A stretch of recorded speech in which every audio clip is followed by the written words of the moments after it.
أعوذ بالله من الشيطان الرجيم. بسم الله الرحمن الرحيم. رب اشرح لي صدري ويسر لي أمري واحلل عقدة من لساني يفقهوا قولي.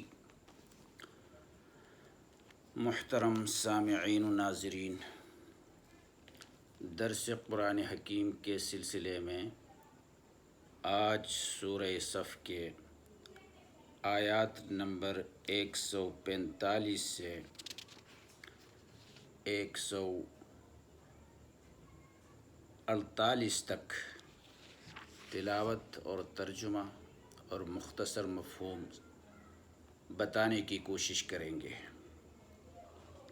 آئیے آیات نمبر 145 کی تلاوت۔ فَنَبَذْنَاهُ بِالْعَرَاءِ وَهُوَ سَقِيمٌ، پھر ہم نے ان کو ایک چٹیل میدان میں ڈال دیا جب کہ وہ بیمار تھے۔ وَأَنبَتْنَا عَلَيْهِ شَجَرَةً مِّن يَقْطِينٍ، اور ان پر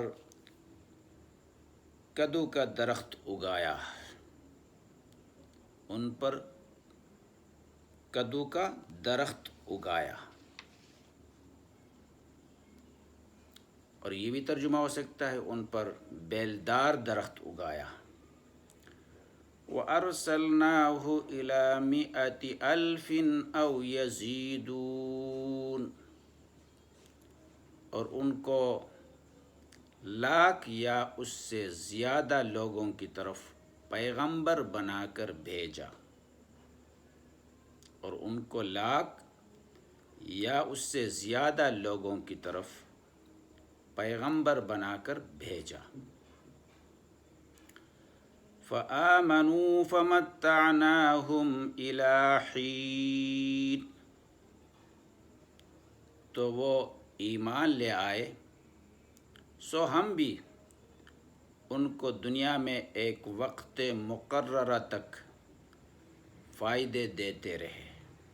ایک بار ترجمہ پھر، تو وہ ایمان لے آئے، سو ہم نے بھی ان کو دنیا میں ایک وقت مقررہ تک فائدے دیتے رہے۔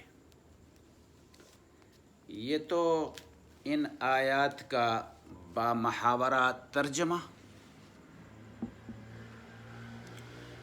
اب ان آیات کا مختصر مفہوم مستند تفسیر کے روشنی میں پیش کیا جاتا ہے۔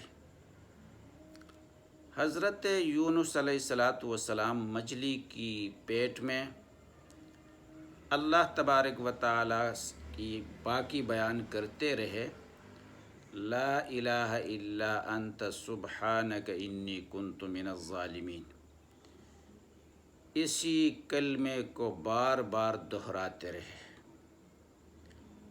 تو اللہ تبارک و تعالیٰ نے اس مچھلی کو حکم دے دیا کہ ساحل کی طرف نکل اور حضرت یونس علیہ السلام کو اگل دے۔ العراء، فنبذناہ بالعراء، عراء کے معنی ہے کھلا میدان جس میں کوئی درخت نہ ہو۔ بعض روایت سے معلوم ہوتا ہے کہ اس وقت حضرت یونس علیہ السلام مچھلی کے پیٹ میں رہنے کی وجہ سے انتہائی کمزور ہو گئے تھے اور جسم پر بال بھی باقی نہ رہے تھے۔ یہ ظاہر بات ہے، عقل بھی اسی کا تقاضا کرتا ہے کہ 40 دن جس کو باہر کے ہوا وغیرہ نہ پہنچے، غذا نہ پہنچے، تو اس کی یہ حالت ہوتی ہے۔ جیسے کہ ایک بچہ ماں کے پیٹ سے پیدا ہوتا ہے، کتنا کمزور، بال بھی کچھ نہیں ہوتے ہیں، حالانکہ اس کو تو وہاں غذا بھی دیا جاتا ہے، اور یہاں وہ مچھلی کے پیٹ میں اس کو غذا بھی نہیں ملی، تو 40 دن میں کمزوری تو ضرور ہوتی ہے، تو بہت ہی کمزور ہو چکے تھے، اس لیے اللہ فرماتے کہ وہ ہوا سقیم، وہ بیمار تھا، مطلب یہ کہ کمزور۔ فَأَنبَتْنَا عَلَيْهِ شَجَرَةً مِّن يَقْطِينٍ، ہم نے ان پر ایک بیلدار درخت بھی اگا دیا۔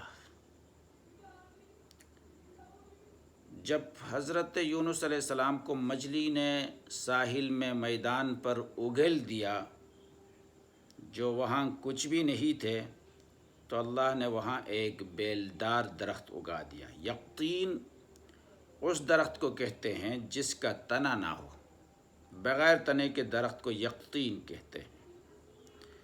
روایت میں ہے کہ یہ کدو کی بیل تھی، اس کدو کی بیل کی تنا نہیں ہوتی۔ اس درخت کو اگانے کا منشا یہ تھا کہ حضرت یونس علیہ السلام کو سایہ حاصل ہو۔ یہاں شجرہ کا لفظ بتا رہا ہے کہ یا تو اس کدو کی بیل کو اللہ تعالیٰ نے معجزے کے طور پر تنا دار بنا دیا تھا، اس کو تنا بنایا تھا اس کے لیے، یا کوئی اور درخت تھا جس پر وہ بیل چھڑا دی تھی تاکہ اس سے گھنا سایہ مل سکے، ورنہ بیل سے سایہ ملنا مشکل تھا۔ یہ اللہ تبارک و تعالیٰ کی کرم نوازی اور معجزہ ہی سمجھ لیجئے اس کو، ایک پیغمبر کی۔ وَأَرْسَلْنَاهُ إِلَى 100,000 أَوْ يَزِيدُونَ، ہم نے ان کو 1,00,000 یا اس سے بھی زیادہ لوگوں کی طرف پیغمبر بنا کر بھیجا تھا۔ یہاں یہ سوال بھی ہو سکتا ہے کہ اللہ تبارک و تعالی علیم و خبیر، علام الغیوب، ماضی مستقبل سب اس کے سامنے آشکارا، اس کو اس شک کے اظہار کی کیا ضرورت ہے؟ او یزیدون 100,000 او یزیدون، 1,00,000 یا اس سے زائد آدمی تھے۔ اس کا جواب یہ ہے کہ یہ جملہ عام لوگوں کو سمجھانے کے لیے مناسبت کے طور سے کہا گیا ہے، یعنی ایک عام آدمی انہیں دیکھتا ہے تو یہ کہتا ہے تعداد 1,00,000 یا اس سے کچھ اوپر ہے۔ یہ بیان تفسیر مظہری نے کیا ہے۔ حضرت تھانوی رحمہ اللہ بیان القرآن کے اندر اس طرح فرمایا ہے کہ یہاں شک کا اظہار ہی مقصود نہیں ہے، انہیں 1,00,000 بھی کہا جا سکتا ہے، اس سے زیادہ بھی، اور وہ اس طرح کہ اگر کثر کا لحاظ نہ کیا جائے تو ان کی تعداد 1,00,000 تھی، اگر کثر کو بھی شمار کیا جائے تو 1,00,000 سے زیادہ۔ یہ تھانوی رحمہ اللہ کے بیان کردہ اس کے بیان القرآن میں موجود ہے۔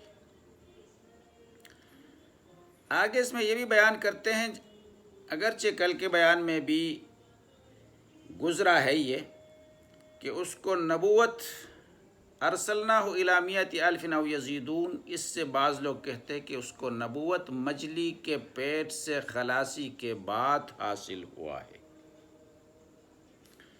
لیکن قرآنی اسلوب میں شروع ہی میں وَإِنَّ يُونُسَ لَمِنَ الْمُرْسَلِينَ سے یہ پتہ چلتا ہے کہ نبوت اس کو پہلے سے مل چکی تھی، مچھلی کے پیٹ میں آنے سے پہلے مل چکی تھی۔ اب مچھلی کے پیٹ سے خلاصی کے بعد دوبارہ اس کو اس قوم کی طرف پیغمبر کی حیثیت سے بھیجا گیا۔ اللہ تعالیٰ نے اس کو اس طرح حکم دیا کہ تندرستی کے بعد ان لوگوں کے پاس جائیے، یہ تو کچھ کم لوگ نہیں ہے بلکہ 1,00,000 سے بھی زائد لوگ ہیں ان کی تعداد۔ یہ راجح قول ہے، مطلب یہ کہ نبوت اس کو پہلے سے مل چکی تھی، مجلس سے خلاصی کے بعد نہیں۔ فَآمَنُوا فَمَتَّعْنَاهُمْ إِلَىٰ حِينٍ، پس وہ ایمان لے آئے سو ہم نے ان کو ایک زمانے تک زندگی دے دیا، دنیا سے فائدہ اٹھانے کی زندگی، اور ان کو دیکھنا بھی تھا اب اس زندگی میں یہ کیا کرتے ہیں۔ ایک زمانے تک کا مطلب یہ ہے جب تک وہ دوبارہ کفر و شرک میں مبتلا نہیں ہوئے ان پر کوئی عذاب نہیں آیا، ایمان پر رہے اور ایمان کے مطابق عمل کرتے رہے تو اللہ تعالیٰ کا کوئی عذاب ان پر نہیں آیا۔ یہ تو اللہ تبارک و تعالیٰ کا ایک طریقہ ہے کہ وہ مومنین پر عذاب کو مسلط نہیں کرتا ہے۔ البتہ کبھی کبھار مومنین کو بھی آزمایا جاتا ہے مختلف آفات کے ذریعے سے، کہیں زلزلہ کے ذریعے سے، کہیں سیلاب کے ذریعے سے، کہیں امراض کے ذریعے سے، جیسے کہ آج کل یہ کورونا کا جو بیماری ہے یہ بھی ایک آزمائش ہے۔ کہیں قحط سالی کے ذریعے سے اللہ بارش کو بند کر کے لوگوں کو آزماتا ہے، کہیں ظالم بادشاہ مسلط کر کے آزما لیتا ہے، اور کہیں گرانی وغیرہ لا کر آزما لیتا ہے، کہیں بیماری کے ذریعے سے آزما لیتا ہے۔ یہ تو امتحان ہوتا ہے مسلمانوں کا بھی، لیکن نیست و نابود کرنے کی جو عذاب ہوتی ہے جو سابقہ اقوام پر آئی ہے، کسی پر پتھر کی بارش اور کسی پر زمین کو الٹ دینا، کسی کو بندر کے شکل میں تبدیل کر لینا، کسی کو زمین پر دھنسا دینا، کسی پر جو ہے اس قسم کی بیماری وہ لے آنا، مصیبت تکلیف لانا، کسی پر کوہ طور کو لا کر کھڑا کر دینا، تو اس قسم کی جو عذاب ہے وہ مومنین پر اللہ تعالیٰ نہیں لاتا ہے۔ تو ان باتوں سے جو معلوم ہو گیا کہ اللہ تبارک و تعالیٰ نے حضرت یونس علیہ السلام کو ایک قوم کی طرف نبی بنا کر بھیجا۔ اب رہی یہاں یہ بات کہ حضرت یونس علیہ السلام مچھلی کے پیٹ میں جو گئے تھے وہ تو اپنے ایک اجتہادی غلطی کی بنیاد پر گئے تھے۔ اس نے جو ہجرت کیا تھا، ملک جو چھوڑا تھا، وہ اللہ کے حکم آنے سے پہلے چھوڑا تھا۔ ہجرت اس وقت کیا جا سکتا ہے جب اللہ کی طرف سے پیغمبر کو حکم مل جائے یا اشارہ مل جائے، لیکن حضرت یونس علیہ السلام نے اس سے پہلے نکلنے کی وجہ سے تو انبیاء کی جو تھوڑی سی جو لغزش بھی ہوتی ہے اللہ تعالیٰ ان کو بڑے گرفت میں ڈال لیتا ہے اور بڑے اس کے ذریعے سے ان کو آزما لیتا ہے، اس لیے وہ مچھلی کے پیٹ میں چلی گئی۔ اللہ تبارک و تعالیٰ قرآنی تعلیمات پر عمل کی توفیق عطا فرمائے۔ وما علینا الا البلاغ۔